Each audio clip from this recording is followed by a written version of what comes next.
The Whispering Bow, archery in the Viking Age. The longship cuts through pre-dawn mist, its dragonhead prow silent in the still waters.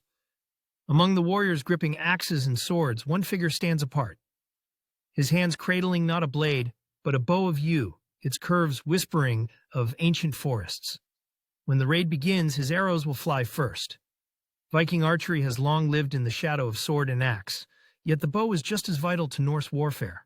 Archaeological finds reveal bows spanning 6 feet, some even rivaling the famous English longbow in size and power. These were not mere hunting tools, but weapons capable of punching through mail at 200 paces. The legendary saga of Einar Tambarskjelve tells of an archer who could shoot a spear's length through a hanging ox hide, a feat requiring over 100 pounds of draw weight. Raiding parties always included bowmen. Before melee combat began, a hail of arrows softened enemy lines. At the 1066 Battle of Stamford Bridge, Norse archers held off the English army long enough for their comrades to form a shield wall. When Harold Hardrada fell, it was said an arrow found his throat. Poetic justice for a king who himself was a master archer. Viking bows differed by region. Norwegian bows tended toward massive longbows, while Swedish finds show sophisticated recurves. The finest came from yew imported from England or Spain, though ash, elm, and even pine served in a pinch. Arrowheads varied brutally.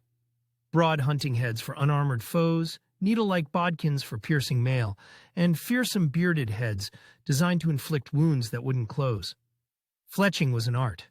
Icelandic sagas mention arrows fletched with eagle feathers for their stiffness in flight. The Gokstad ship burial contained arrows with spiral fletching, a design that made them rotate in flight like a rifle bullet, increasing accuracy. Arrow shafts were often painted or marked for identification, suggesting organized volley fire rather than random shooting. Mythology honored the bow. Ullur, the winter god, was patron of archers and skiers, his name meaning the glorious one. The Poetic Edda describes his hall as Idalir, Udales, sacred to the tree that made the finest bows. When the gods themselves went to war, it was the bow-wielding Hoder, guided by Loki, who accidentally slew Balder with a mistletoe arrow, proving even deities feared the bow's power. Archaeological evidence shows bows were status symbols.